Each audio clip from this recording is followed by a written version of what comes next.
Politics infected the process. Well, Trump's attorneys say the same applies to their client, and Trump should be absolved as well. That is the latest news. Weather's next. I'm Joan Jones, WTN News.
.10:05 on Super Talk 99.7 WTN. I'm Chris Hand. We've covered a lot today, from crack pipes to poop art. It's been fun, and we're doing it all live in the Better Water LLC studios. I need that to be the title of Hunter's next book. Oh, jeez, it's crack insane. pipes to poop art. Crack Biden pipes to poop art. The Hunter Biden story with a sprinkle of Parmesan cheese. What an insane timeline we're on. You believe in multiple timeline theory? You get down with that? We're on the best one for sure. We're on the best timeline. I don't think there's any discussion of. We were off on a bad timeline for a few years. Yeah, just a little bit. But we've now since merged with a better timeline. And I'm all here for it. And we're so back. Oh yeah. We're so back. Listen, we do need to get some of these nominations through. And I made the case when Matt Gaetz withdrew that all you're going to do is give the rabid left some more chutzpah, some more ammo, and they're going to go after the next guy even harder. And they've been going after Pete Hegseth, which we're going to talk about. Luckily, a lot of people are backing Pete Hegseth, and making your voice heard is very, very important. I think that heavily influenced the decision to make Kash Patel FBI director, the only cash movement. Well, the same is true on the flip side. The guy that he chose to run the DEA, Donald Trump did, was Florida Sheriff Chad Chronister. And a lot of people, is it Chronister? But a lot of people were upset with this appointment because they say this guy was a bit of a Nazi during COVID. And not just a bit of a Nazi, but like over the top Nazi during COVID. There were instances where this sheriff who was put in charge of the DEA arrested a Christian pastor for violating COVID social distancing rules during the pandemic in Florida. Writing at the time announcing the arrest of Dr. Ronald Howard Brown, pastor at the River at Tampa Bay Church, who intentionally and repeatedly disregarded state and local public health orders, which put his congregation and our community in danger. So not only did he arrest a pastor, he bragged about arresting a pastor. Not a good look. Not a good look. And this is who they were going to put in charge of the DEA. But people lost their minds. People said, that's not a good look. We can't have this guy in charge of the DEA. And Thomas Massie made his opinion known. And a lot of accounts on X made their opinions known. And they created a firestorm. And they made Chad Chronister withdraw, which I love to see. You have to realize the margins are tight, right? That those elected officials that are in office and remain silent on stuff like this, they're going to be held to account sooner or later. Being quiet, it's not okay. Thomas Massie made his opinion known, and we thank him for that. Every vote has power. Your voice matters, and if there's something you don't like, make it known. Call your elected officials. You have to. You have to. We've seen that work out in our favor many times with this audience. But the sheriff that ordered the arrest of a pastor for holding services during the COVID pandemic, he got tapped to lead the DEA. And he's since withdrawn from consideration. Good. Thomas Massie deserves a victory lap on that one for getting it done. And that guy, I mean, who would even want him as a sheriff, let alone the head of the DEA? Also, can we just get rid of the DEA? Can we get Doge on that? I would like that. I would like that. On the flip side, we have a guy that we do want in Pete Hegseth. Pete Hegseth, it seems like he's in trouble. We're told that he's in trouble. The Wall Street Journal says Trump is considering a replacement for scandal-plagued Secretary of Defense pick Pete Hegseth. Oh, well, who could he be replacing him with? Oh, he's got some great choices. It's going to be Ron DeSantis or Joni Ernst or Bill Haggerty. I don't want to say anything negative about Bill Haggerty, but I'll tell you what. DeSantis, the same DeSantis who tried to run against President Trump, that DeSantis, I don't like it. I don't like it at all. In fact, you couple DeSantis with a Rubio, and I'm like, oh, I really don't like it. I really don't like it one bit. Although, hopefully, that doesn't happen. There are reports that Donald Trump called Pete Hegseth this morning and said, Pete, keep fighting. I'm behind you 100% of the way. Let's go. Let's go. Don't give up. Make them go through the process. Marsha Blackburn supports Pete Hegseth, which, listen, this is good to know. We need all the votes that we can get for this guy. Marsha Blackburn is all in. Visited with Pete Hegseth, who is the nominee for Secretary of Defense. He gets this. He has experience not only as a warfighter, but in business and in messaging. He is a perfect fit to come in and reorganize, work with the team, and reorganize the Department of Defense so we do achieve peace through strength. Yeah, but they're attacking Pete as quickly as somebody like Marsha Blackburn can say something nice about him. You got 10 other people saying something crazy about him, and there are all sorts of rumors about Pete Hegseth right now, from the assault allegations to him being an alcoholic, and it all just seems ridiculous. It all seems ridiculous. The rumors of the drinking issues does make me feel like they're really scraping at the bottom of the barrel right now. NBC put out a report with anonymous sources. It's always anonymous sources.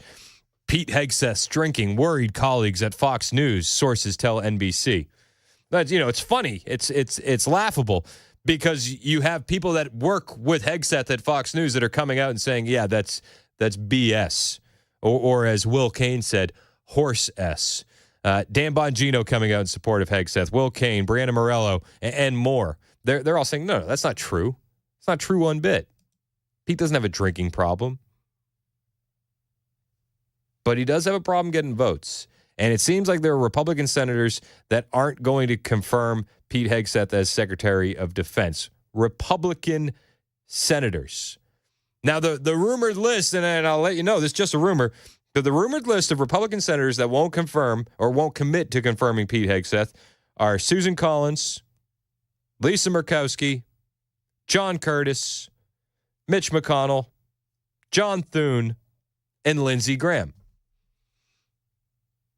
A lot of these senators had no issue voting for Merrick Garland to confirm that. And we saw what the result of that was. It's insane. It's insane. Lindsey Graham out on Pete Hegseth. Oh, okay. But why would Lindsey Graham be out on Pete Hegseth? Well, I mean, my first gut reaction is, well, Lindsey Graham's a warmonger, and Pete Hegseth just isn't. He's just not. Pete Hegseth actually put out a statement 3 hours ago. Said, I'm doing this for war fighters, not warmongers. The left is afraid of disruptors and change agents. They're afraid of real Donald Trump and me. So they smear with fake, anonymous sources and BS stories. They don't want truth. Our warriors will never back down. Neither will I. And I say, good. We need you to keep fighting. If Pete Hegseth gives up, well, then they're going after Tulsi next. And then you know what I mean? It's just going to be a domino effect. We can't have our nominations giving up. You got to go through the process. You got to fight. You have to. And Donald Trump told Pete Hegseth just that, fight. Have you had any conversations with the president-elect about replacing you with Governor DeSantis? I spoke to the president-elect this morning. He said, keep going, keep fighting. Behind you all the way. So you're in this all the way. Why would I back down? I've always been a fighter. I'm here for the war fighters. This is personal passion for me. You're not withdrawing your name from consideration, just to be clear. We're meeting all day with senators. I know your mom was just on Fox. She says that you are a change. And that's the end of the interview. I'm not giving up. She did mention his mom was on Fox News, and she was. Pete Hegseth's mom was on Fox News this morning because, the New York Times, the New York Times had to leak an email to try and disparage and discredit Pete Hegseth. So they leaked an email that they got their hands on from Pete Hegseth's mom, and the New York Times leaks it. And this email apparently, it says all sorts of bad things about Pete from his mom. That's what the email says. And the New York Times released that private email. The email was from a time period where Pete was going through he was in the middle of a tough divorce. But they want you to read the email when his mom was upset. They don't want you to see the interview his mom just gave on Fox News. They don't want you to hear about the fact that his mom wrote another email minutes after apologizing for that email. That's not how character assassination works. They're not gonna circle back and clean it up. But Pete Hegseth's mom was on Fox News this morning talking about that leaked email by the New York Times. You never in a million years thought you would be doing this. No. Because you didn't realize that this email you wrote in 2018, somebody leaked it to the New York Times. Correct. And they printed it. Correct. I'm going to read part of it. You say, this is to Pete, during the 2018 divorce.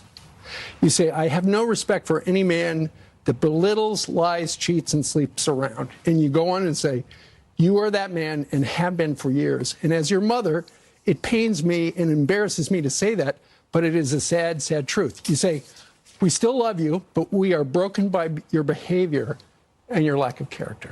Mm-hmm. When you wrote that, what's the backstory? What was going on that made you so angry you wanted to write that? Well, I will tell that story in a moment, but let me make two statements first, and one is to President Trump. And I want to say thank you for your belief in my son.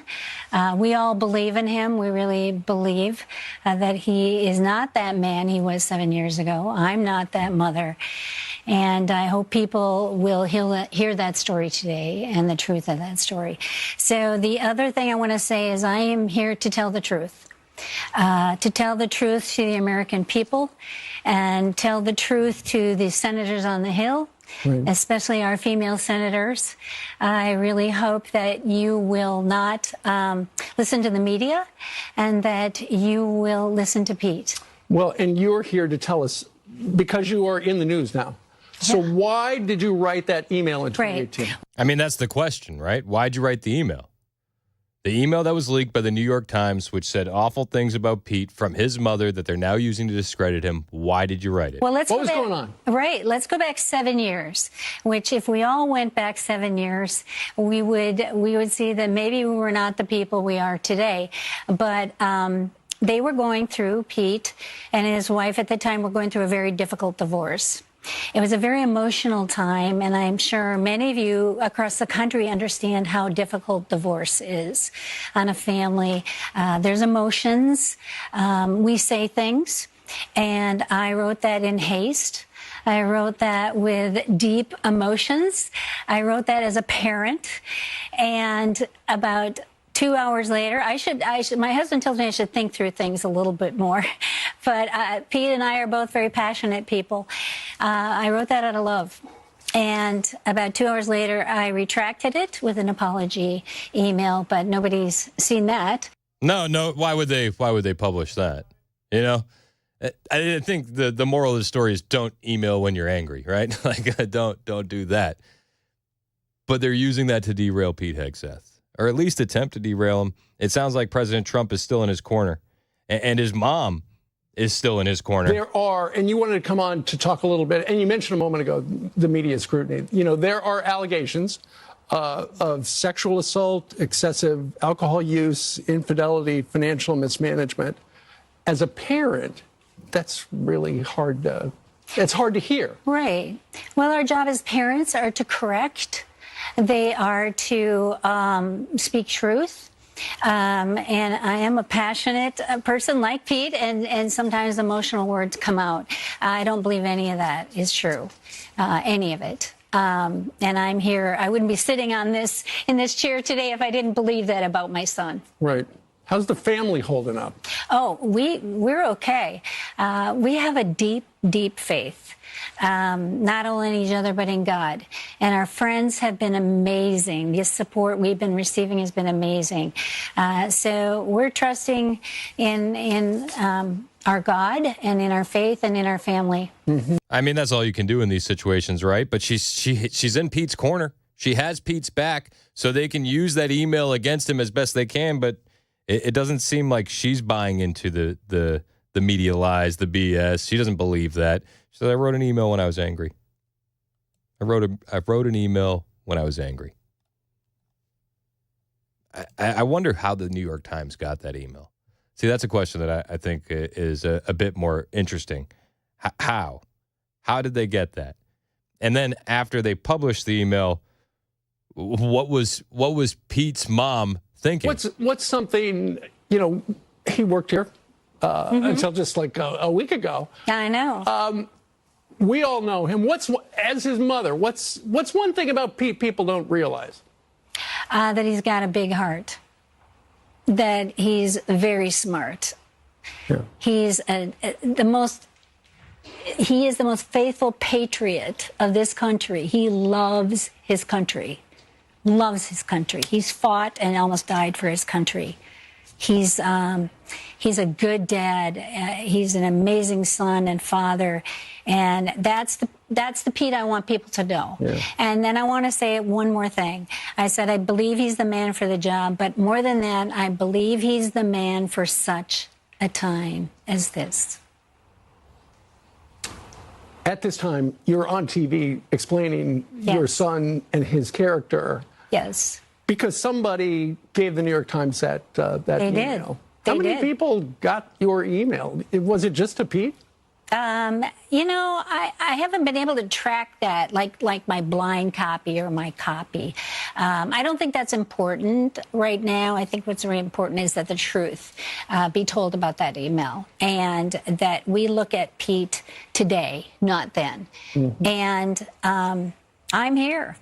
You say it's important that people know the truth. Is there some part of that story that has been depicted in the media that is not true? Oh, of course. Which part? He's I don't want to use the words, but he doesn't misuse women. No. I mean, he's been through some difficult things.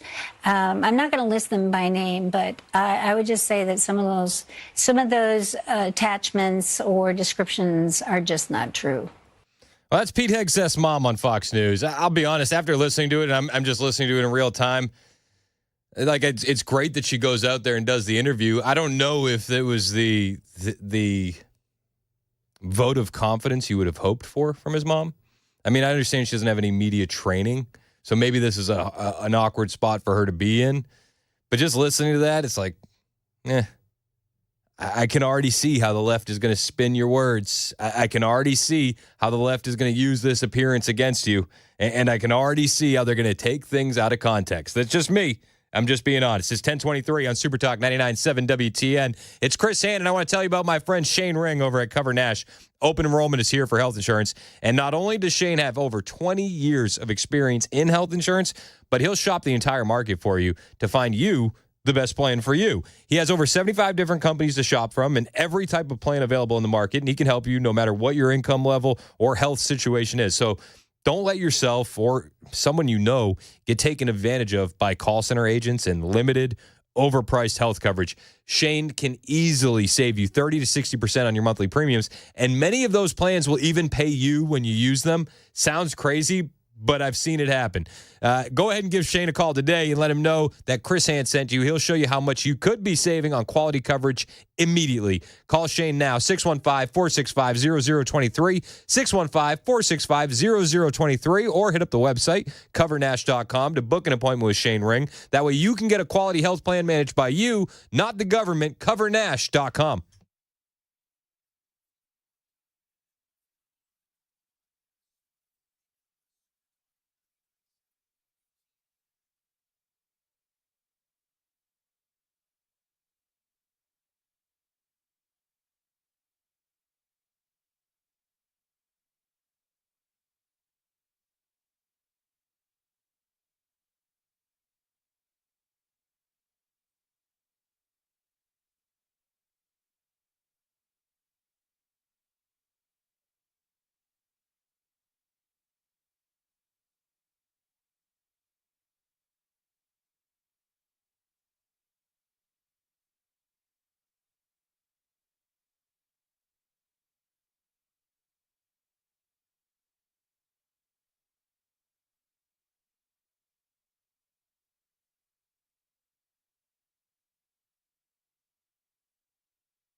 Up ahead, is Pete Hegseth's nomination in trouble? One big news organization says yes. And a Tennessee state senator is under arrest in Georgia. We've got details on that coming up. Those stories at 10:30 on Super Talk 99.7 WTN. Thank you, Joan Jones. It is 10:28 on Super Talk 99.7 WTN. Am I wrong in thinking that Pete Hegseth's mom didn't exactly knock it out of the park in that interview? Her energy just seemed low. It felt a little forced. It didn't seem convinced. Yeah. And that's what makes me hesitant on it. Like, I feel like she needed to be emphatic, slamming her hands down on the table kind of thing. Or angry a little bit. She didn't seem to have much emotion at all. What's wild is Biden, of all people, put in a better fight for his son than she did. Yo, that's an accusation. I don't know if I want to go that far. Really? I don't know, man. She didn't seem like she was. I mean, she didn't crush it by any stretch of the imagination. And again, I do think it falls on the fact that she doesn't have that media training to stand up against a lot of that kind of stuff. And she just kind of talked from her experience, but you would think she would have had some prep. She would have contacted him and been like, hey, they contacted me to do this interview. How should I prepare kind of thing? She's like, oh, well, what accusations are fake? I don't really want to get into it. What's untrue? And the way she kept saying, well, he's not the same person that he was 7 years ago. And that almost makes it seem like the accusations were true from 7 years ago. What I said in that email was true from 7 years ago. I was angry. I shouldn't have sent it. But he's not that same person anymore. So I don't know. I just don't think that's going to play well. I think it was a whiff. I think it was a whiff at best. Pete Hegseth saying Trump backs him today. He was on a phone call with him, not withdrawing his nomination. And that, I say, good. But if anybody tells you that this interview with his mother on Fox News was a victory, I don't know. I'm going to rewatch it again later, and you should watch the whole thing as well. Felt awkward. Again, there could be reasons for that. Like you said, could be the lack of media training. But I don't know, man. It didn't sell me, and I'm on the guy's side. I'll say one thing. Last note on it is just we're not the side that called for that interview, for sure. That was definitely called by somebody else to pull her into an interview. I don't think that was by Hegseth's choice at all. I think you just the route to go is you ignore that stuff and you say screw you. I'm not talking about an email my mom sent to me. Yeah. That's the route to go. It's like when they try and cancel you, the worst thing you can do is apologize. And it feels like that's what this was. Oh, well, hey, my mom's going to come tell you what happened. We're like, you don't have any right to the conversation between me and my mom. Shut up. That's the route I probably would have gone. Shut up. Shut up, you. Yeah, it was a whiff. It was a whiff from Mama Hegseth. It's 10:31 on Super Talk 99.7 WTN.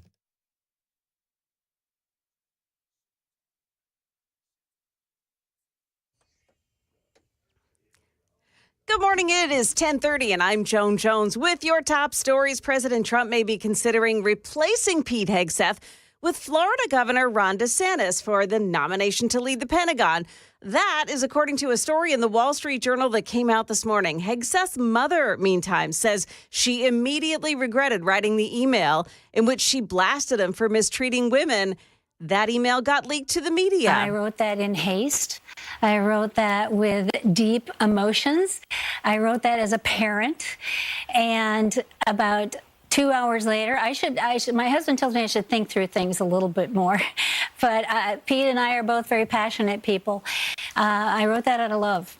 And about 2 hours later, I retracted it with an apology email, but nobody's seen that. That's Penelope Hegseth speaking on Fox this morning. Now, Hegseth tweeting out that he is pursuing the nomination for war fighters, not warmongers, and he says he will never back down. Tennessee State Senator Ken Yeager has been arrested in Georgia after a hit-and-run crash. Yeager has been charged with driving while intoxicated. State troopers say that they were investigating the crash when they were called to a convenience store where the Republican Yeager had tripped and fallen. when they noticed damage to his car that was consistent with the crash. Yeager represents several counties in eastern Tennessee. And don't let him fool you. Rutherford County Sheriff's Office is warning residents that scammers are using the names of county employees to request money from people. The scammers accuse victims of missing court dates or jury duty and saying that they need to pay a fine. Well, in one case, scammers used artificial intelligence to mimic a sheriff's voice, and they convinced the Rutherford County resident to give $7,500 in Bitcoin to avoid a fake arrest. That's the latest news. Weather is next. I'm Joan Jones, WTN News.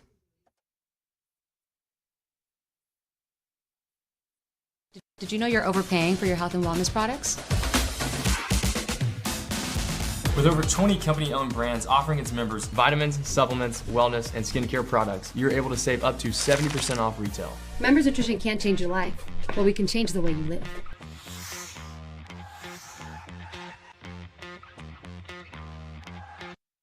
The guaranteed offer is the easiest way to sell your home. It's really simple. We bring you an all-cash offer. You close in as little as 21 days. No home inspections, no lock boxes, no open houses. Go to markspain.com to get a guaranteed offer and start packing.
1038 on Super Talk 99.7 WTN, broadcasting live from the Better Water LLC studios. My name is Chris Hand. You can find me on Twitter, True Social, and Instagram at Chris Hand on Air. You can listen to us wherever you go with the iHeartRadio app, the TuneIn app, the 99.7 WTN app. You can watch us on Facebook, YouTube, Twitter, Twitch. That's Super Talk TV. And the podcasts are always available after the fact on Spotify and Apple. That was all the things. One try. Nailed it. I had more things today. We're getting extra things. Better Water LLC, new studio sponsor. That's a new one. I'm getting through your texts. Got a text here from Brian. Said, Chris, bro, you're becoming more libertarian, small L, just like our brother Matt, every day. Love it. MAGA. Well, listen, I listen to Matt Murphy, who, I don't know if you missed the announcement this morning. He's moving to afternoons. Congratulations to Murphy. I listen to Matt Murphy. He says actually, if you're a real libertarian, someone tells you that you're not good at being a libertarian. So the fact that you say I'm becoming more libertarian, I don't think that that's the case. I think that's actually the opposite of what it means. Right? Does that make sense? Are you following that? Murphy says if you're a real libertarian, you're accused of not being a libertarian. So when you accuse me of being more libertarian, it's backwards. It's opposite. Can't do that. I got another text here. 9786 said, y'all sound like mainstream media. Oh. Why even discuss Pete? We don't have an issue with him. Let the leftists cry about it all day. So to answer the question, why even discuss Pete? We're supposed to, at least in my eyes, talk radio serves as one thing, and it's to battle the narrative of the mainstream media. And the mainstream media is pushing a narrative that Pete Hegseth is some kind of monster, alcoholic, womanizer, abuser, you name it. He's all those things. And they have an email from his mom that somehow got leaked to the New York Times. My guess is maybe she CC'd the ex-wife on it. Maybe. I don't know. She definitely CC'd some people, which is just, it's backwards. Have a conversation with your kid. Don't put it in writing. Plain and simple, right? That's what she should have done. And she's trying to clean it up today on Fox News. I think she whiffed on her interview. I do. I don't think it was a good interview at all. I think that they're going to be able to use that against Pete. But why are we talking about Pete? Because we want to combat the narrative. I want Pete to get the gig. I don't want Pete to have to withdraw. But all of the targets are on Pete Hegseth's back right now. That's why we're talking about Pete. That's why. That's why we're talking about Pete. But his mom going on Fox News to say, trust me, bro, he's different now. I don't think that that's the best sell. I don't think that's the best sell at all. I think it actually might hurt Pete more than it helps him. That being said, President Trump has said he's firmly behind him, and we got other guys doing a lot of work. A lot of work. Especially down the southern border. Man, it's getting crazy. It's not getting crazy. It's been crazy down there. The border needs to be cleaned up as quickly as possible. And some Democrats are starting to come around to it. Mayor Eric Adams out of New York, he's coming around to the fact that we need to clean up the southern border and get rid of the criminal element in our major cities because of these illegal aliens. And he was talking about it yesterday. He's all in. Those who are here committing crimes, robberies, shooting at police officers, raping innocent people, have been a harm to our country. I want to sit down and hear the plan on how we're going to address them. Those are the people I am talking about, and I would love to sit down with the Board of Czar and hear his thoughts on how we're going to address those who are harming our citizens. Yeah, let's do that. Let's have a conversation. You know, you got mayors in like cities like Denver who says, I'll go to jail to protect those illegal aliens as his apartment complexes are being taken over and his citizens are being terrorized. Hot take. But Mayor Eric Adams, he's actually hearing the citizens of New York. He's seeing the devastation from the illegal aliens. And he says, all right, I'm open to talk. Let's at least have the conversation. You're open to that? Open to? To hearing what their plan is to deport some of these folks, and you think the city, in some circumstances, should cooperate with ICE. Let me. You know what's interesting? And I was talking to the team the other day. I want you to all go back and Google Hillary Clinton and Barack Obama. Google what they said about those who commit crimes in our city and what they said in our country. They said those who commit crimes need to get out right away. That was their position. So this is not a new position, No. because in the state of in the era of cancel culture, no one's afraid to be honest about the truth. Well, cancel me, because I'm going to protect the people of this city. And if you come into this country, in this city, and think you're going to harm innocent New Yorkers and innocent migrants and asylum seekers, this is not the mayor you want to be in the city under. I love it. I love it. You think you're going to cancel me? Cancel me. Cancel me. Go back and Google what Obama said about deportation. Go back and Google what Hillary said about deportation. You can do that with a lot of leftists. You can. The left has gone further and further left. They're radicals. Absolutely unhinged lunatics when it comes to their open border policies.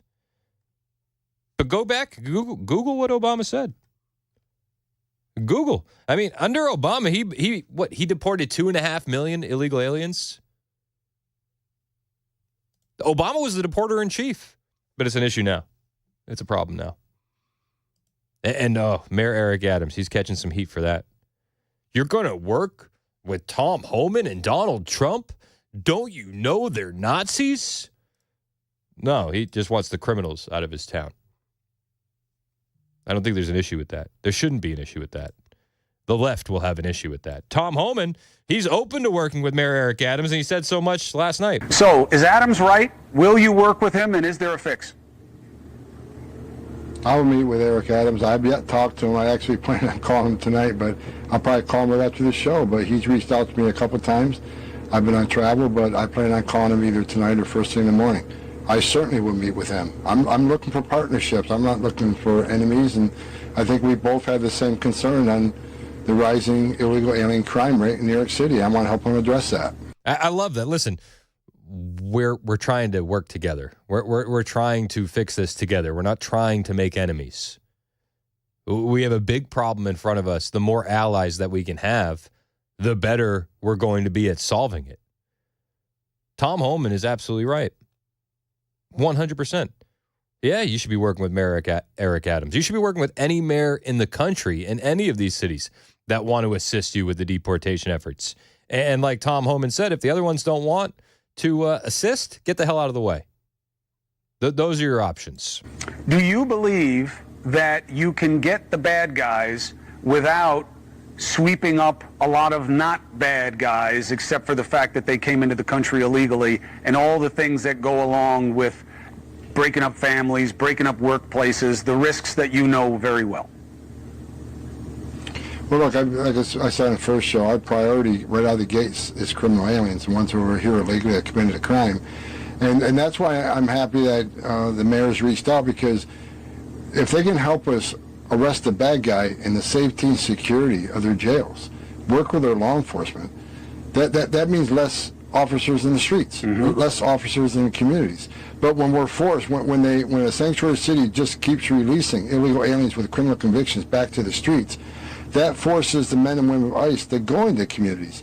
And when they find the bad guy, most likely they're going to be with others. And ICE officers are not going to walk away from somebody that's here illegally, that's standing there in front of them. So if you want less collateral arrests, that's what working together is going to prevent, more collateral arrests, because we're going to have the bad guy in our hands from the beginning and not have to go search for him. Yeah, and think about the lives that could be saved of ICE agents or individuals on the streets. I mean, you don't want a gun battle to break out because you're going after somebody for deportation. So yeah, we want the city to work with us, and instead of letting them out of jail, for their 15th robbery, let ICE know that you have an illegal alien, and they'll come get them. That's what working together looks like, and it makes a lot of sense. It makes a lot of sense. Why wouldn't it make sense? See, the difference between Mayor Eric Adams or the Denver mayor or in Chicago, Mayor Brandon Johnson, is Eric Adams is listening to his residents. He's hearing them, and the other mayors are hearing from them. In Chicago, they're dealing with all the same issues in New York, and they're downright pissed because their mayor, Brandon Johnson, he's not doing anything. So there's a group called Flip Chicago Red, and this video has been going viral. Maybe this woman should get a Congress seat for the great state of Illinois, because she lets Mayor Brandon Johnson of Chicago have it when it comes to the problems facing their city. Okay, so I got a great way how we can what we can do with this budget. First, let's start with cutting off illegals, getting free everything. I mean, that's a great place to start. Is that not a great place to start? Can we get Doge on that? I think we should get Doge on that. Do you know how much the cost of illegal immigration is to our country? We spent $151 billion on illegal immigration in 2023 alone. 151. Now, remember, when we were talking about the mass deportation efforts, they were like, guys, oh no, this could cost upwards of $88 billion a year. That was in the 60 Minutes Tom Homan interview. $88 billion. Ooh. $151 billion spent on illegal immigration in 2023 alone, according to Doge. You want to put it into context? Doge does on Twitter. So in 2023, we spent $150.7 billion on illegal immigration. Okay, to put into context with other costs adjusted for inflation, World War I cost $334 billion. The Apollo space program cost $257 billion. The Manhattan Project cost $30 billion. The Panama Canal cost $15 billion. The Hoover Dam, $1 billion. And in 2023 alone, we spent essentially $151 billion on illegal aliens. Oh, $88 billion to deport them would be too much. Way too much. That's crazy talk. Okay. All right. So that woman in Chicago talking to Mayor Brandon Johnson, step one, can we stop giving illegal aliens free everything? Yeah, that'd be a good step. Okay, so I got a great way how we can what we can do with this budget. First, let's start with cutting off illegals, getting free everything. Amen. Free housing, free schooling, free food. Yeah, let's start with that. It's a good starting place. That'll save us a lot of money. What, $600 million? Let's start there. $600 million in Chicago would save them. Let's start there. Then let's start with your salary. You are going down in history as the worst mayor in America. Let's start with cutting yours. You making too much money. Let's start there. And now let's start with the police detail you had, the 200 police detail you had. Let's start with that. Because you Democrats, and you remember you told us to defund the police. Remember, you ran on that. Remember, you was the defund the police. Let's start with that. Let's defund the police detail that you have. Based. And let's put the police back in our neighborhood, because we're not for defunding the police. We need the police. So let's start with all the Democrats, because y'all policy, what y'all push in our neighborhood, defund the police. So all y'all that got police details and got police presence around y'all house, let's start with cutting that. That'll save a lot of money. So won't you just practice what you preach? That's hard for Democrats. It's hard practicing what they preach. I mean, case in point, Joe Biden, no one is above the law. It's 10:51 on Super Talk, 99.7 WTN.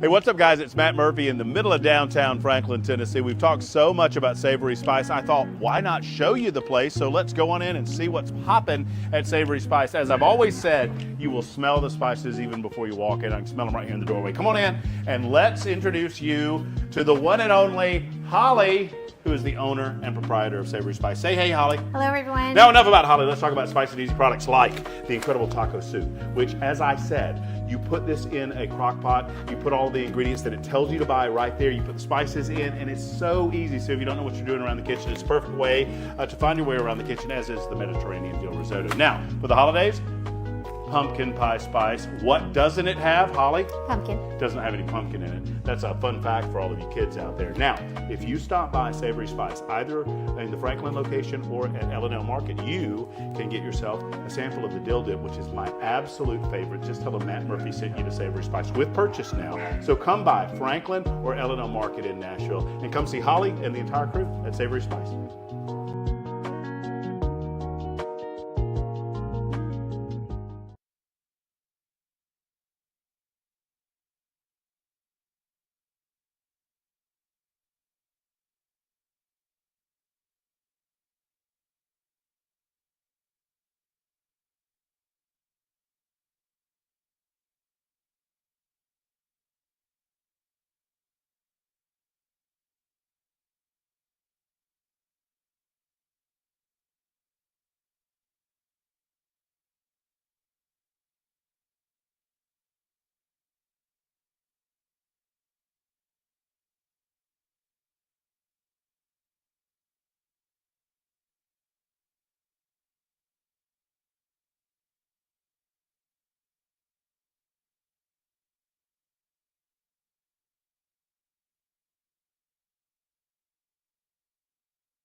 More drama coming from South Korea, and the pedestrian struck and killed on Interstate 40 yesterday near the airport has been identified. We'll have those stories at 11 o'clock on Super Talk 99.7 WTN. Thank you, Jay Harper. You know, you say South Korea, and I automatically think shamanistic witch cult that took out the last president. So that actually happened. That's a real story. You can Google it. A real story happening today. Our own AG, Mr. Scrutiny, down at the U.S. Supreme Court, defending a common sense law. Hi, this is Jonathan Scrutiny. I'm here at the Supreme Court. We're about to head upstairs for argument. I just wanted to say thank you to everybody who's been sending prayers and encouragement. I have heard your messages over and over. I appreciate it. My team appreciates it. Now we're going to go upstairs and get it done. So they're arguing that case today. The ban on transgender health care, puberty blockers, surgeries for minors. I want to talk about that next. Plus, I want to introduce you to the person who's arguing for transing kids. We'll hear from him next on Super Talk 99.7 WTN.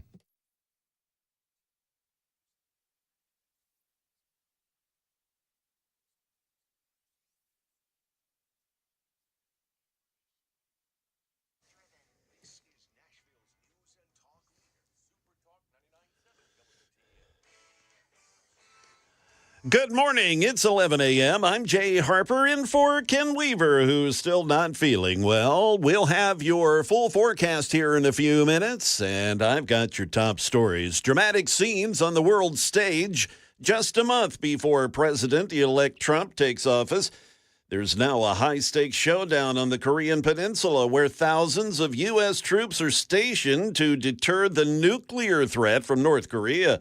President Yoon is facing an impeachment vote after a short-lived declaration of martial law in South Korea last night. ABC's Ian Pinnell is in Seoul. There have been those moments in the past of authoritarian governments, of martial law being declared, but most Koreans consider that in the dim and distant past, and they see themselves as a vibrant, shining light of democracy. But of course, the events matter not just for Korea, but also for the United States. It has 28,000 troops based here, and it's a key ally. Back here in Nashville, Metro Police has identified the pedestrian who was struck and killed on I-40 East yesterday morning.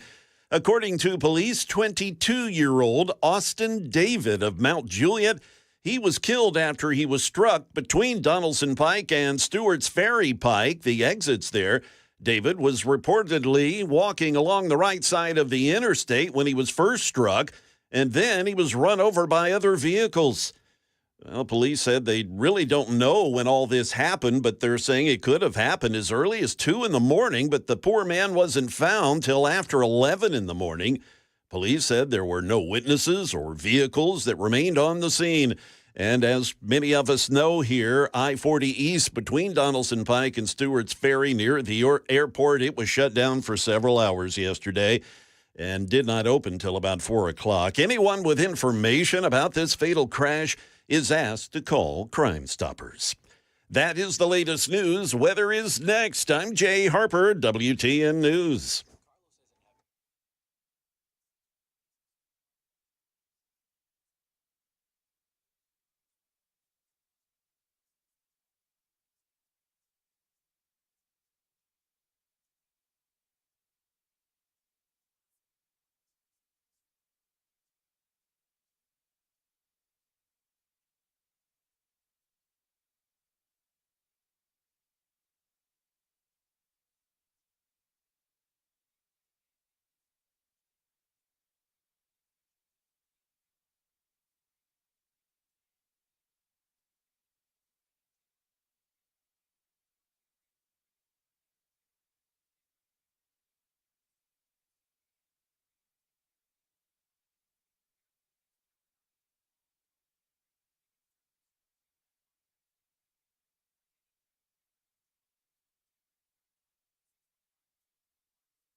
It's 11:05 on Super Talk 99.7 WTN. I'm Chris Hand. How you doing? You doing good? Good. I'm glad to hear it. Glad to hear it. We're live from the Better Water LLC studios. Shout out to our friends at Better Water for jumping on as a sponsor. We love all of our sponsors. If they advertise here, it's because they're unafraid and because they don't hate you.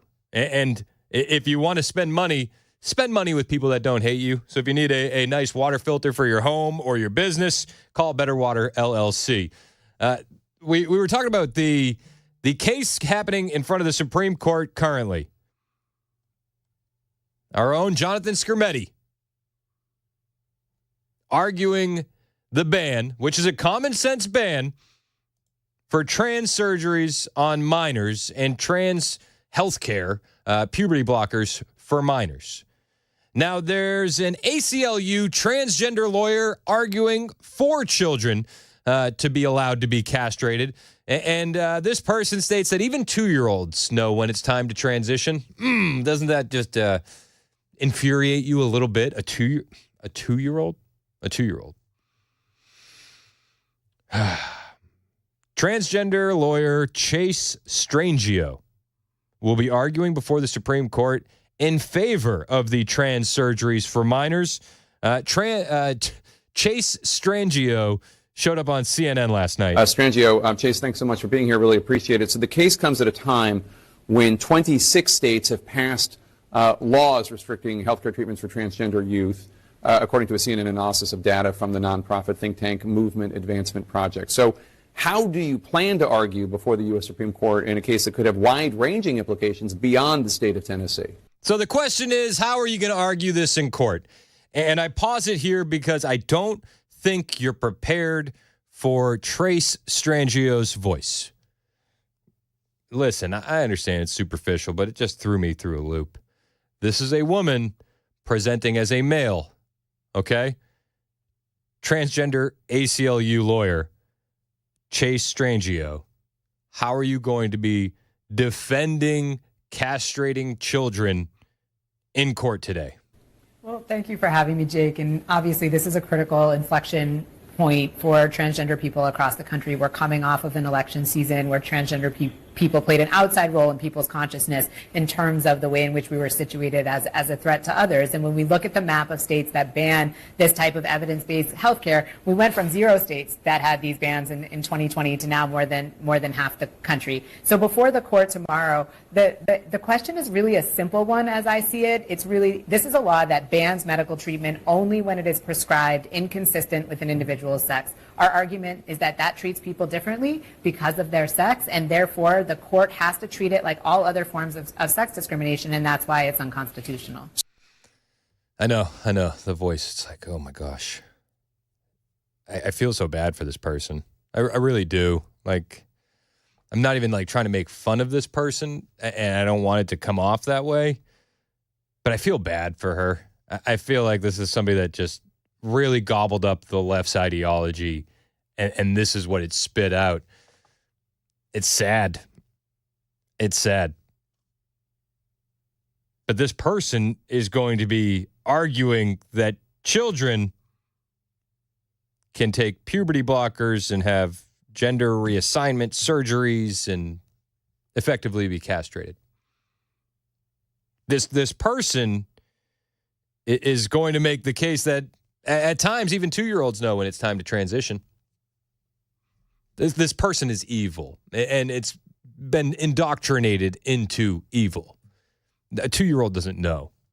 They don't. And to say otherwise is absurd. Absolutely absurd. I don't just think that it's wrong to do this to children. I think that there should be criminal penalties for the parents. I think that this is a form of child abuse. I think many of these cases are Munchausen syndrome by proxy, where you have these whacked out parents who are going to virtue signal on Facebook how brave and courageous they are for having a transgender daughter, son, however they want to frame it. I think it's criminal, and I think it's evil.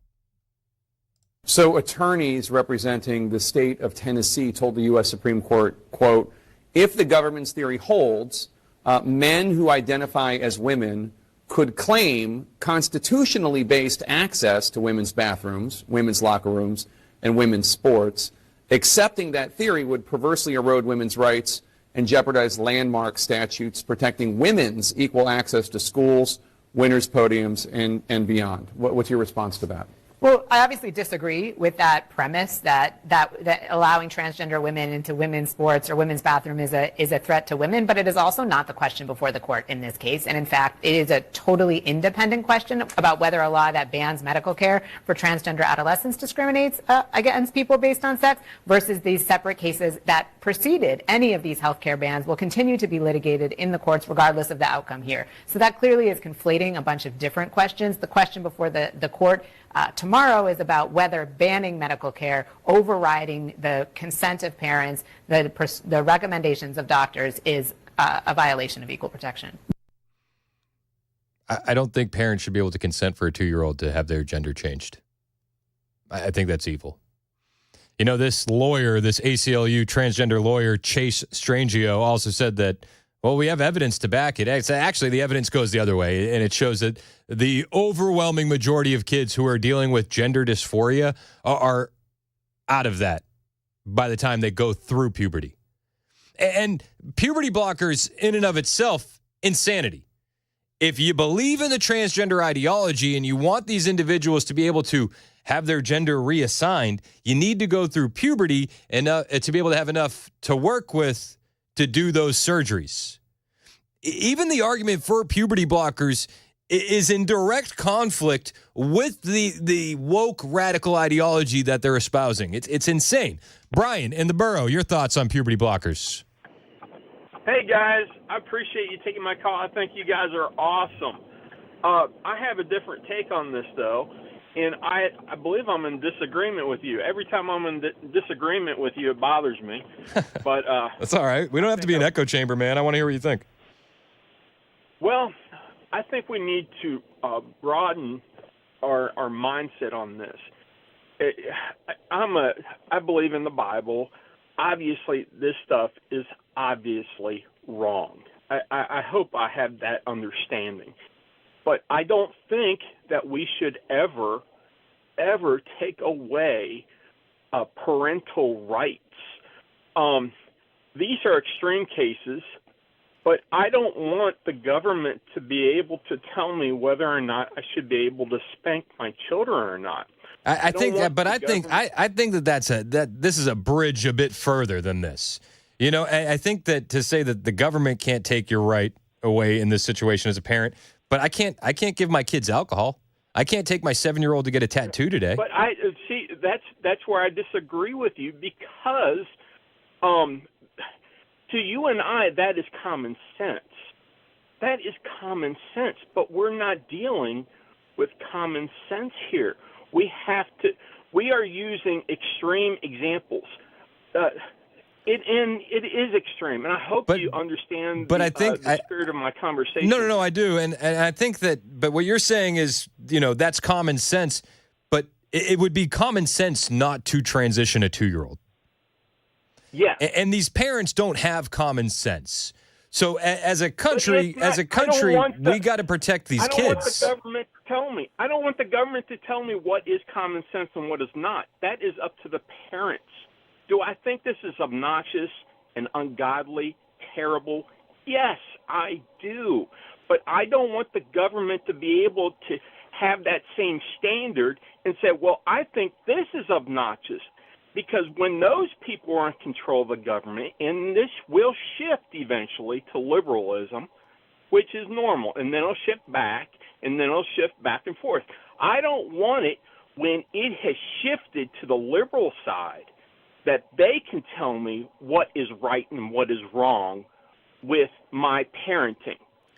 See, but I think that the difference here is that we're not saying you can't do it once you're an adult. We're saying you can't do it to your 5, 6, 7, 8-year-old.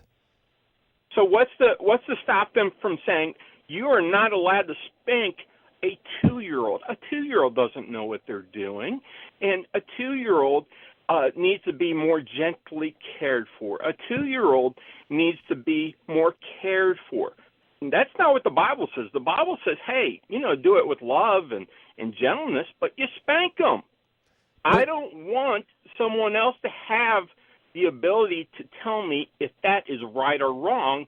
In the same way, I want these people to have their rights protected, no matter how wrong I think it is. See, I don't think you have a right to do that to your kids. I think it's criminal. I think it's evil. I get where you're at. I get where you're at on the slippery slope. I do. I hear what you're saying. I think that this case is different. Okay. That's just me. Listen, Brian, we can agree to disagree, and I love that you called in with a different opinion. I appreciate it, man.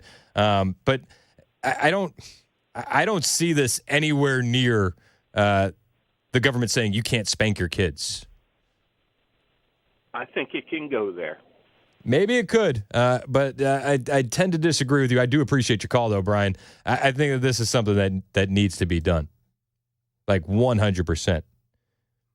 The ACLU transgender lawyer disagrees with me. What do you say to physicians who are sensitive and supportive of trans kids, obviously don't want suicidal ideation, et cetera, but wonder if there is enough data as of now to prove that it is beneficial to allow these sort of treatments before the age of 18?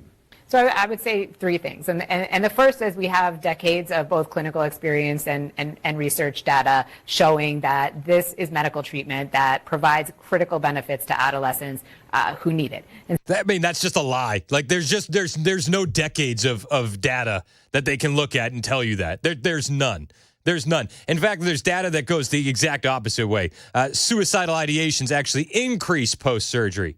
Isn't that weird? Who would have thought of that? This is what they do to parents, though. And a lot of times I feel so bad for parents. I think that there's two classes of parents. There's the parent that is the complete liberal, woke, indoctrinated, Munchausen syndrome by proxy, wants to trans their kid and go on Facebook and show everybody how great and brave they are. And then I think there's another set of parents who it's even more tragic. It really is. Like Chloe Cole, she's a detransitioner. Social media influencer. She's detransitioning. Her parents were duped by that same medical industrial complex. Her parents were told by a doctor, well, you can either have your daughter become a boy or your daughter commits suicide. That's not the reality. And as Chloe went through puberty, she realized very, very quickly that she was a girl, not a boy. And now she speaks out against this stuff. The growing movement of detransitioners gets bigger and bigger every day. These kids are duped and lied to and suckered in with this woke ideology. And they're the real victims here. Like, that's who we need to protect. That's who we need to protect. Oh, there's data that says it's actually good. Show me. Bearden in Thompson Station. What's up, man? You're next on Super Talk. Hey, how are you today? Thanks for taking the call. Absolutely. I just wanted to call in and enforce what you guys are saying, that this transgender garbage is just that. There's nothing natural about it. There's nothing good about it. Any parent that does something like that to their child, in my opinion, and I was a cop for 8 years, they should be criminally prosecuted for damaging their child. I mean, listen, Bearden, if one of my kids came down with schizophrenia, right, and I had a 3-year-old and dealing with schizophrenia, nobody would say that I'm a brave and stunning parent if I said, let's dive in and explore these other personalities. Okay. They wouldn't. They would call me crazy, and rightfully so. Michael and Dixon, you're up next on Super Talk. What's up, man? Well, I just wanted to say that for the last 30, 40 years, if you spank your kid and they go to school and show a red mark, you've got DCS at your door. So they've already, made spanking or corporal punishment illegal just through the educational system. So, I mean, it's a scary world. It happened to me, and all I did was pop my daughter on the butt after she tried to hit a glider into my younger daughter. And so I popped her on the bus. She got on the bus, went, complained, showed a red mark, and the next thing I know, I've got a year of DCS up my can. Jeez, that sounds just awful. It's reality. It's what happened. I was living in Georgia. I mean, I don't know what states differ in all that regard, but I think they've already, in a lot of areas, they've already taken over corporal punishment, and it's not even the law. It's the frickin' educational system. I hear you, Mike. I appreciate the call, man. Let's go to Lori in Nashville. What's up, Lori? Hey, Chris. Thanks for taking my call.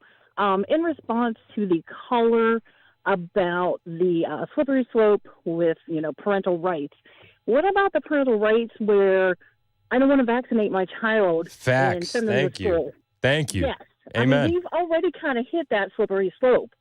So, and, COVID was a good example of that as well. So, I mean, I know he's talking slippery slope, but this is so different. I mean, this is actually mutilating a child. Yeah. Whereas, vaccines to a degree, I think, as well, especially with the vaccine schedule compared to when I was a child, 50 years ago. Yeah, I mean, it's completely different now.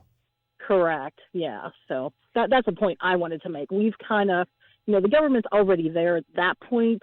When do we just say enough is enough, No, I absolutely hear you, and I appreciate your call, Lori. I feel like we could talk about this all day. If you want to get a call in, 615-737-9986. That's 615-737-9986. We'll talk a little bit more about this case going before the Supreme Court with our own AG, John Scrutiny.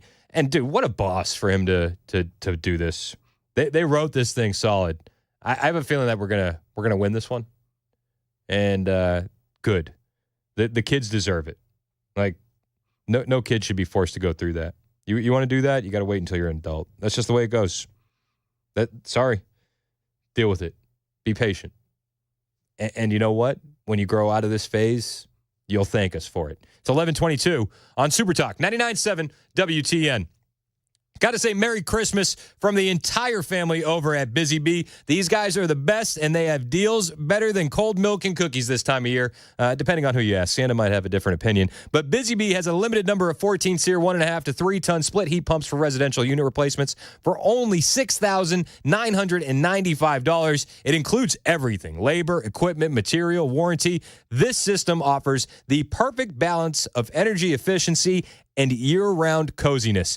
How about a $69 mainline camera inspection from Outside Cleanout or a free package upgrade for air duct cleaning? You can get both, and that air duct cleaning is solid, man. You buy a basic air duct package, and they'll upgrade you to the next package level for free. And right now, you can get a $500 gift card after installation of a Shoal Home main water or drain line replacement for a whole home water or drain repipe. For satisfaction guaranteed, you only got to call one place. It's Busy Bee HVAC, your Rude Pro partner. 615-775-7833. 615-775-7833. Online at busybeehvac.com.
A Tennessee state senator arrested for DUI in Georgia. And more details coming out on the assassination of an insurance company executive. We'll have those stories coming up at 11:30 on Super Talk 99.7 WTN. Thank you, Jay Harper. Appreciate it, man. So that Tennessee state senator, I've seen pictures floating around online. It looks like he may have forgotten to go to the bathroom before he got into his car. Just putting that out there. That's just what I gleaned from the photographic evidence. Maybe you got splashed by that Better Water. Maybe. The studio sponsor, Better Water LLC. When you're so hydrated, you can't hold it. Yeah, thanks for sponsoring the show. And wet cars all around. We're talking about the Supreme Court case, and we're starting to hear some of the arguments that are coming out of the Supreme Court with the ban on transgender surgeries for kids. Our own AG Scrutiny up there. Ketanji Brown Jackson, you know, she's not a biologist. She can't define what a man or a woman is. And she just compared bans on sex changes for kids to bans on interracial marriage. Being drawn by the statute. That was sort of like the starting point. The question was whether it was discriminatory because it applied to both races and it wasn't, necessarily invidious or whatever. But, as I read the statute here, the case here, the court starts off by saying that Virginia is now one of 16 states which prohibit and punish marriages on the basis of racial classifications. And when you look at the structure of that law, it looks in terms of, you can't do something that is inconsistent with your own characteristics. It's sort of the same thing. So it's interesting to me that we now have this different argument, and I wonder whether Virginia could have gotten away with what they did here by just making a classification argument the way that Tennessee is in this case. Yes, I think that's exactly right, that there is absolutely a parallel between any law that says you can't act inconsistent with a protected characteristic and in all other contexts. Oh, yeah, that's sort of the same thing, right? Oh. Not wanting kids to be trans is the exact same thing as not wanting interracial marriage. That's a take. That's a take. Let's go to Dakota in Lawrenceburg. What's up, Dakota? Hey, Dakota. Chris, how you doing, buddy? I'm good, man. How are you? Oh, better than I deserve, man. Better than I deserve. Hey, I just wanted to call. One of you callers brought in the Bible. The Bible also tells us if you harm a child, it's better off for you to tie your neck to a millstone and drown. Amen. I mean, doggone, that's harming a child for life. Yeah. I mean, I have a 4-year-old and a 2-year-old. I'll be darned if I'm going to allow them to make decisions, because if I allow my 4-year-old make a decision, he wants to shoot everything with a 22 right now. I mean, I get it. Listen, this is the insanity that we're dealing with, though. And you have a 4-year-old and a 2-year-old. I have mine are 2 and 5, my youngest.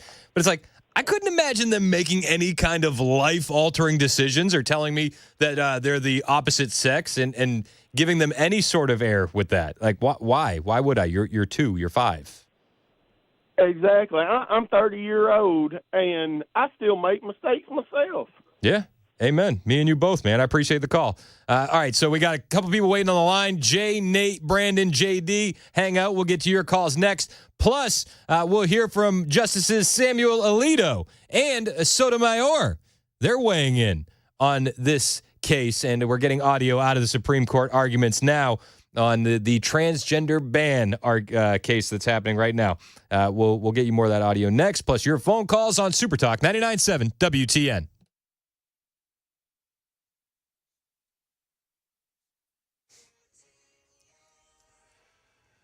Good morning. It's 11:30. I'm Jay Harper with your top stories. We will get you a full weather forecast here in a few minutes. Tennessee State Senator Ken Yeager, a Republican out of Kingston, was arrested while vacationing in Georgia this week. That's according to a report from the Glynn County Sheriff's Office. Senator Yeager, 77 years of age, he was booked into the Glynn County Detention Center on Tuesday for charges of DUI, hit and run, and failure to stop at a stop sign. According to the report, Yeager posted bond for all of the charges, and he was released earlier this morning. More details now are out on what the NYPD sources call a targeted shooting death on the head of the United Healthcare Insurance Company during this morning's rush hour in Midtown Manhattan. Police sources tell ABC News Brian Thompson was scheduled at an investor conference at the Hilton on 6th Avenue at 8 a.m. The gunman appears to have arrived hours before and apparently knew which door the executive was going to enter. At about 6:40 a.m., Thompson was shot several times at point-blank range at the doorway. The gunman ran through a mid-block alley, jumped on a bicycle, and got away. Police are canvassing the area for surveillance video. Today's conference was canceled. That is the latest news. Weather is next. I'm Jay Harper, WTN News. Thank you, Jay. It's Chris Hand here from my friends at Paul Winkler, Inc. I work with Paul all the time. I'll get a random question, and I can always send it to Paul or somebody at his team, and I always get a prompt answer, even when my questions are crazy. Oftentimes, they're crazy, but I can always trust Paul's answer. Paul got his feet wet in the industry by studying under an economist who went on to win a Nobel Prize. That's pretty cool. I don't know many people that have that background. Paul does. And Paul's team will educate you every step of the way with your financial planning, your investments, your retirement, so that way you never get that uneasy feeling of blind trust. Paul and his team can take a look at your whole financial picture and then help you make some decisions. They've been doing that with myself and my wife. And I mean, we've been jumping through hoops because we've had a couple different jobs, a few 401ks that we need to merge, and all these things that I don't know where to start. Paul always has the answer for me. He'll have some answers for you, too. Set up a 15-minute phone call today, paulwinkler.com. It's that simple. Go to the website, set up your phone call, paulwinkler.com. Did you know you're overpaying for your health and wellness products? With over 20 company-owned brands offering its members vitamins, supplements, wellness, and skincare products, you're able to save up to 70% off retail. Members Nutrition can't change your life, but we can change the way you live.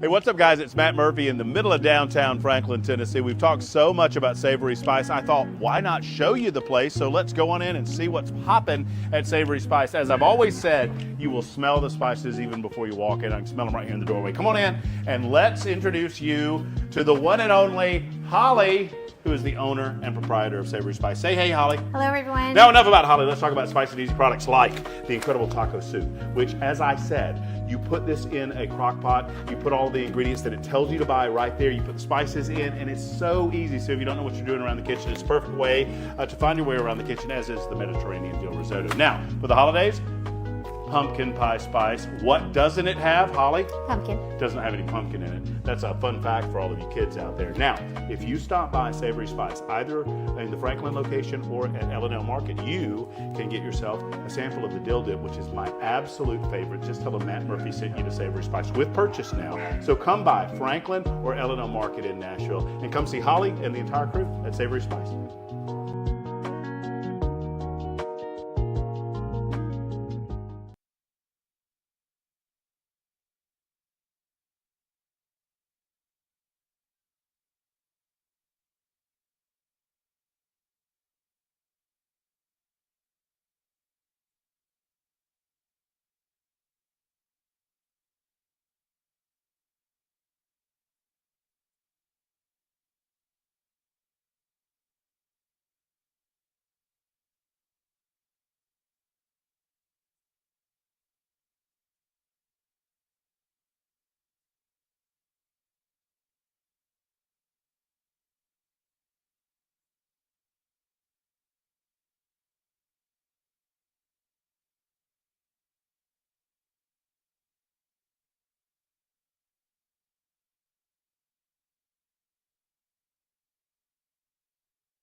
It's 11:37 on Super Talk 99.7 WTN. My name is Chris Hand.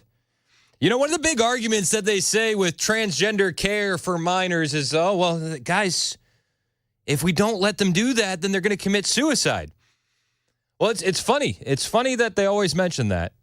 Yet the data doesn't really support that. And our own Justice Samuel Alito called that out moments ago while hearing arguments on the Tennessee law that bans hormone and puberty blockers for transgender minors. Alito called him out.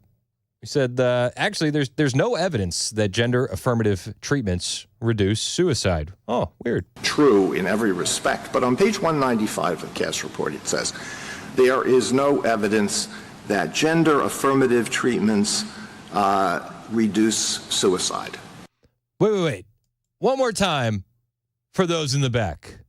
There is no evidence that gender affirmative treatments reduce suicide. Oh, but isn't that usually their argument? Isn't that the basis for the treatments for minors? If it saves one life?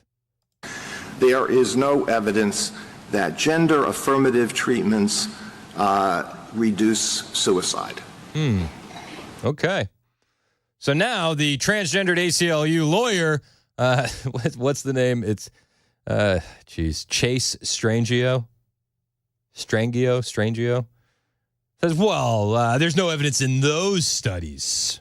What I think that is referring to is there is no evidence in the studies that this treatment reduces completed suicide. And the reason for that is completed suicide, thankfully and admittedly, is rare, and we're talking about a very small population of individuals with studies that don't necessarily have completed suicides within them. However, there are multiple studies, long-term longitudinal studies that do show that there is a reduction in suicidality, which I think is a positive outcome to this treatment. Let me ask a question about another issue that came up during Justice Kagan's questioning. So she says, well, your studies say that, but I have other studies. Okay. All right. JD in Franklin, your thoughts on the law that's being argued in front of the Supreme Court today?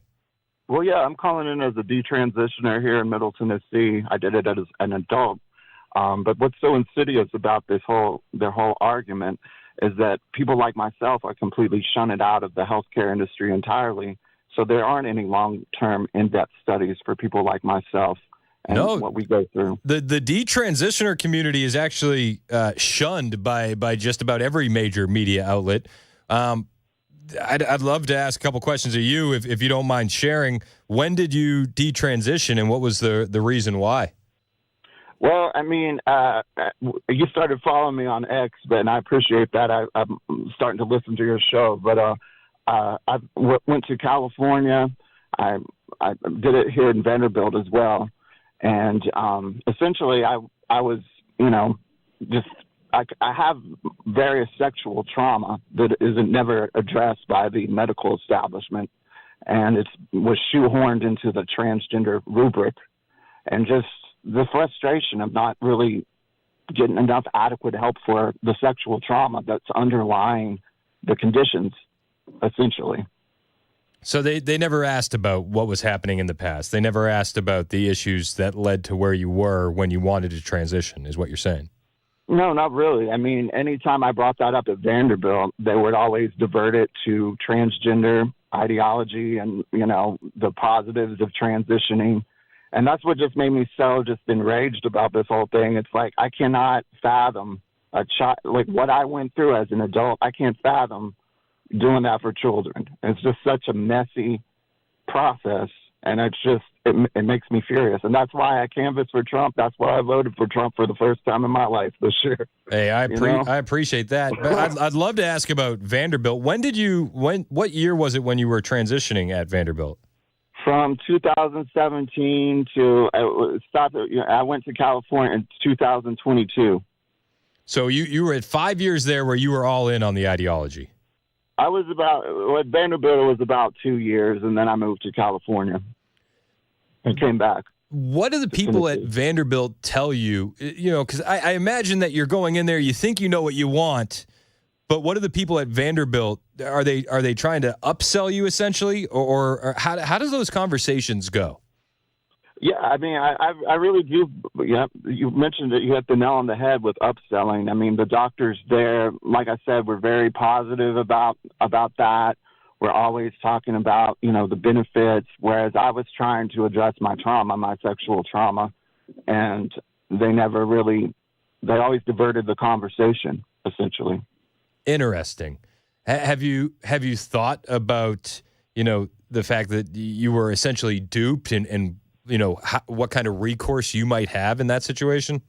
Well, that's why I'm so optimistic. I mean, I know that Trump is focused more on child transitioners and so forth, but I hope that there's some sort of legal recourse and, for people like myself that are just out here flapping in the wind. What would your message be to parents who are being told by the medical industrial complex that their kids either you're going to transition them or they're going to commit suicide? What would your message be to those parents? You really have to be, involved in these conversations. I feel like a lot of these parents, especially the ones I see on social media, they just take the doctors at the word and they don't really get in there and ask questions and challenge. And I think that that's what needs to be done. You need to know what's going on and have, the wherewithal to ask these questions of the doctors. Yeah. Hey, man. Because they're a doctor doesn't mean that they, know everything. They could be, propped up by an ideology. Yeah. Or just looking to make some money. It seems like this is a big money-making industry right now in the medical industry. Yeah, definitely. Definitely. Well, JD, I appreciate your call and I appreciate your bravery and, keep doing you. And thank you for the show. I really enjoy listening to your show now. Thank you for what you do. Hey, thank you. Listen anytime. I appreciate it. Let's go to Jay in Hopkinsville. Jay, you're up next on Super Talk. How we doing, Jay? Doing better than I deserve, right? Yep. Yes, sir. Well, my daughter back about a year ago told me that she was non-binary, and I was so stupid at the time. I asked her if it was fatal or not. I didn't even know what it meant. Oh, jeez. You said, wait, your daughter, hold on. I'm sorry. I don't mean to laugh. But it got me. That got me. That's okay. She said, and I really didn't know because I didn't follow it. Here's my 32-year-old daughter that I held in my arms when they were born. And like I said, you're still my daughter. I still love you. Right? Yeah, and, absolutely. That won't change. Journey, of learning with this. But what I've learned listening, by the way, I'm 58. What I've learned listening to everything on here is that, one, it's about money. One aspect could it be, because your last caller, what a person to sit back and refute some of the lies. Oh, I know that it. We're hearing, like a 2-year-old can tell you that they want to transition. Well, to take us a little further down the road, the Constitution says you can own a firearm. It doesn't give an age when you can come in possession of one. Yep. So I wonder if she would agree with me buying a Glock for my 2-year-old grandson. Right. Honestly, I mean, you can do that down the line. I can't get my 7-year-old tattoos. He'd love a couple sleeves. It would be frowned upon. Yeah. But don't let me get too far in the ditch on this. But, I think that maybe the decision the Supreme Court may make is, what about if they do it like the abortion? They refer it back to the states and let the states play with it a little bit more and kind of see what 50 different states can come up with. Yeah, I mean, I agree with a lot of the callers. This is egregious. To let someone under 18 do this. I think this is just crazy. I'm with you. I mean, and the last caller, JD, he said that he got duped as an adult, so it's tough. I do worry though. You said you'd hope that maybe they'd send it back to the states. I worry what that would mean in certain situations. And I appreciate your call, Jay, but what would scare me there is we talked to Jeff Younger. This is last week. The interview's up on the YouTube pages and the podcast page. Jeff, his ex-wife, fled Texas to bring his 2 sons to California, where they're now medically transitioning one of the 2 boys.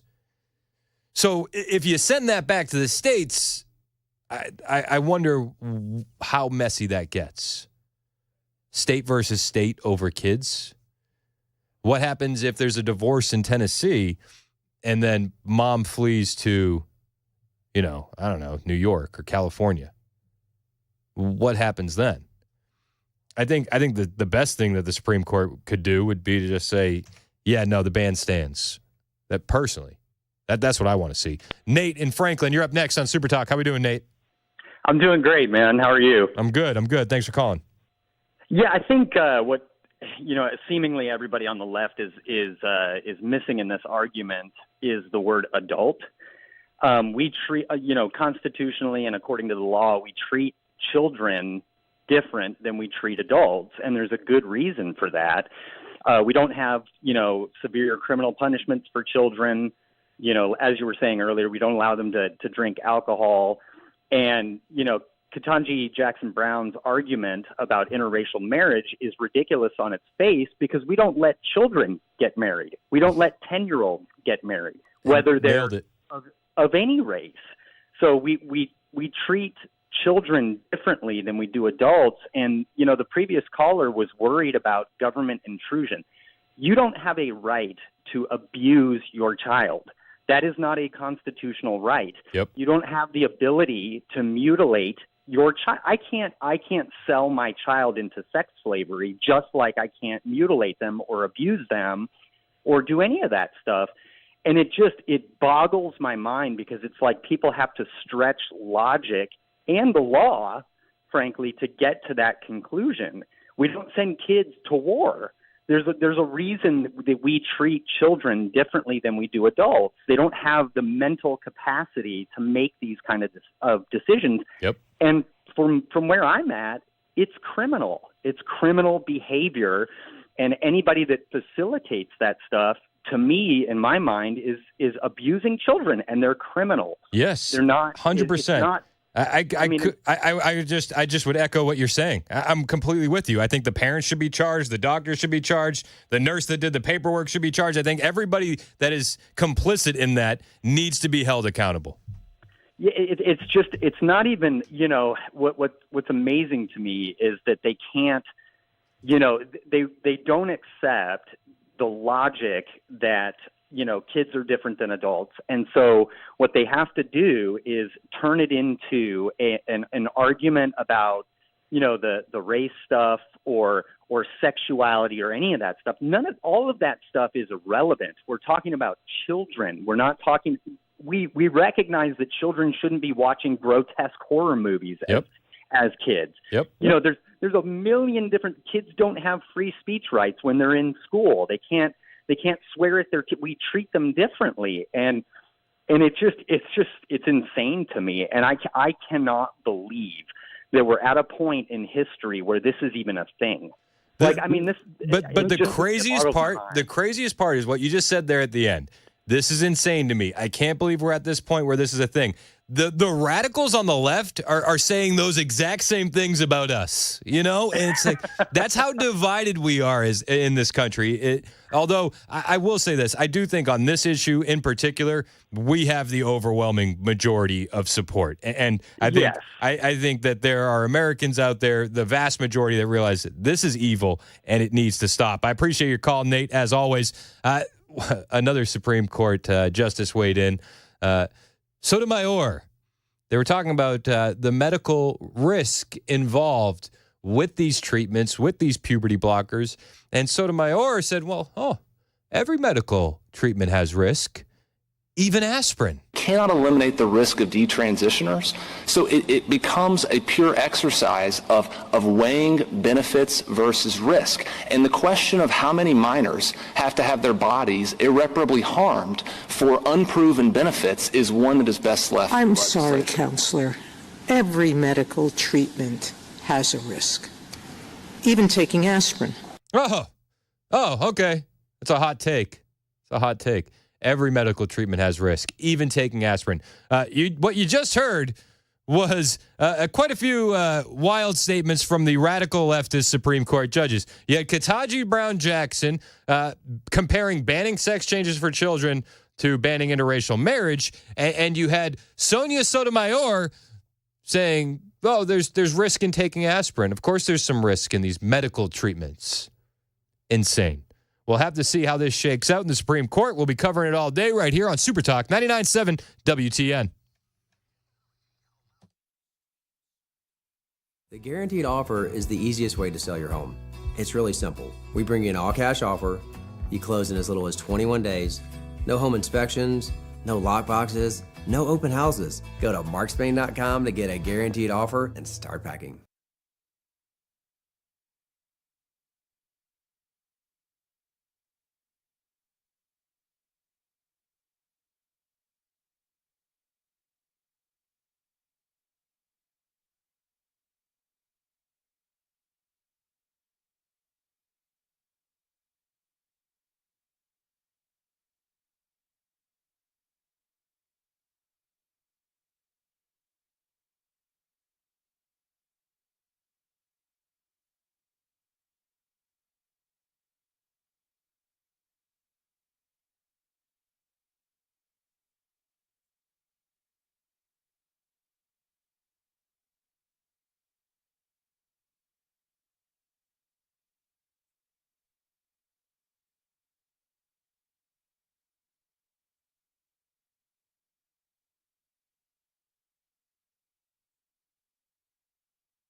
It's 11:58 on Super Talk 99.7 WTN. I'm just going to let you know right away.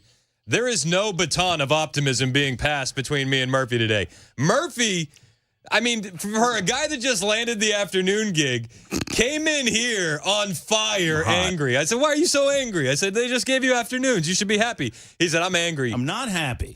Not happy at all. I love it. I was worried that this new promotion might change you a bit, but I'm glad it hasn't.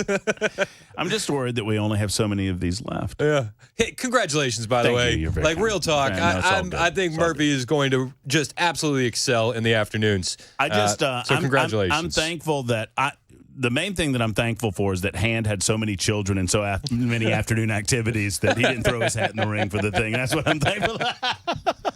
I got too many kids. He has too many kids, too many things going on. Chris, would you be interested? I said, 3:30, 4 o'clock in the if you want to start at 4 so I can assist with school pickup a couple days a week, I can probably swing it. Ended at 6 so I can go to practice, whatever practices. Well, anyway, thank you. No, you're very kind. I'm excited. I'm excited for Brian. Yeah. I don't think we're losing. I mean, we are losing Brian in a full-time capacity, but we're going to keep him around. He's going to be around the stable and obviously contributing in a lot of different ways. I'm excited to have Chad on board. Yeah, Chad's going to be great. And listen, I think just like you folks, when I first came into town, just like you folks when Chris Hand first came on board, once you get to know Chad Benson, you're going to absolutely love Chad, and he's going to do a great job from noon until 3. So I'm excited about the entire, and I'm excited that we get to let the extended family know, because we've had some ideas about what's going to happen for a little bit of time, and now we're able to share that with the entire family. And there are some sleuths out there that kind of figured everything out a few days ago. I don't know how they figured it out, considering that I was filling in for Brian 2 days a week and Chad was filling in for me 2 days a week. I don't know. There weren't any clues. How did they follow those breadcrumbs? You guys, you're like Sherlock Holmes out there, you guys. Let's go. I mean, I love it. Yes, I am on fire on the Hegseth front, because I think that, sadly, many conservatives are handing the narrative to liberals who just got their butts handed to them on November 5th, and I'm sick of that. We'll talk about that, and obviously we're going to talk about the Supreme Court, too. How many antelopes do they need, Murphy? That's right, because who's next? That's the big question. Who are you going to give them next? Because if you give up on Hegseth, the next person is coming. Is it going to be Tulsi Gabbard? Going to be RFK? Who are you willing to give up next, because they're going after someone else? Not another antelope. Murphy's in next. It's 12 o'clock on Super Talk 99.7 WTN.